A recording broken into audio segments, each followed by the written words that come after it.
HQ presents The Ghost Factory by Jenny Mccartney, read by Adam Best. One need not be a chamber to be haunted. One need not be a house. The brain has corridors, surpassing material place. Emily Dickinson. Part 1. Chapter 1. Belfast, 1995. I grew up in a rainy city, walled in by dark hills where people were divided by size. We came in one of two sizes, big or wee, with no real words for those who fitted somewhere in between. Mostly the reason for a fella's nickname, Big Paul, say, or Wee Sammy, was staring you in the face or the chest. But sometimes strangers were puzzled when they heard some great lump, with arms on him like two concrete bollards, being spoken of as Wee Jimmy. The explanation was simple. He was obviously the son of a big Jimmy, and had contracted the term wee early from the pressing need to distinguish the child from the father. Although he had long burst out of his wee name, it clung to him as he surged through life, a stubborn barnacle on the side of the Titanic. I was once wee Jacky.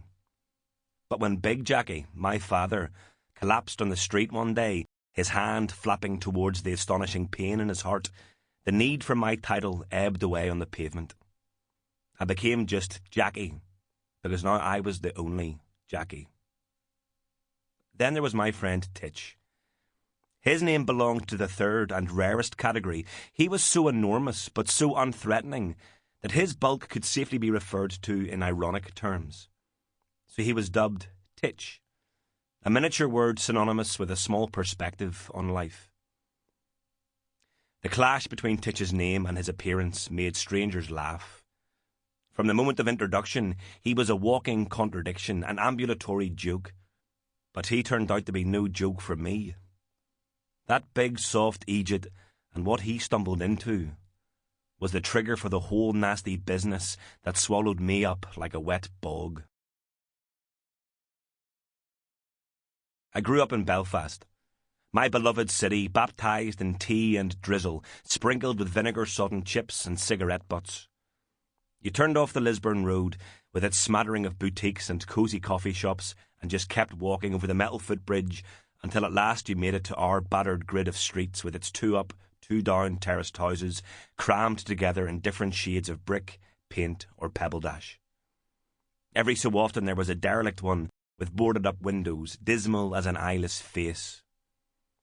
And there I was, walking down Lucan Street towards the house where Titch lived with his mother. It was the best time of the day for me, the fading hour when a long summer evening tips into the night, and mothers come to their doors to reel their grumbling children back in from patchy football games on scrubby grass. One of them was sitting on the brick wall near the waste ground as I walked past, scuffing his heels on the graffiti. He yelled after me in his reedy voice, "Mister, lend us a quid, would you?" I would have walked on, but there was something about the pally delicacy of his lend that made me laugh, the wily pretence that I had hope in hell of ever getting it back. I turned round to look at him. He was slouched up there, about 11 years old, puffing on a cigarette and screwing up his eyes like a bad imitation of James Dean. He wouldn't have known who James Dean was, of course. He thought he had made up the squint himself. He had a ratty skin head and one of those childish old man's faces, the fine skin stretched over the sharp bones a bit too tightly for someone so young. "What would you do with a quid?" I asked him. "Go and buy yourself some more fags?" "Sure, a quid wouldn't buy me a whole packet anyway," he answered, quick as a ferret.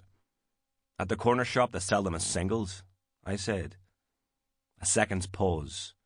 The wee dervish knew I had him on the hop.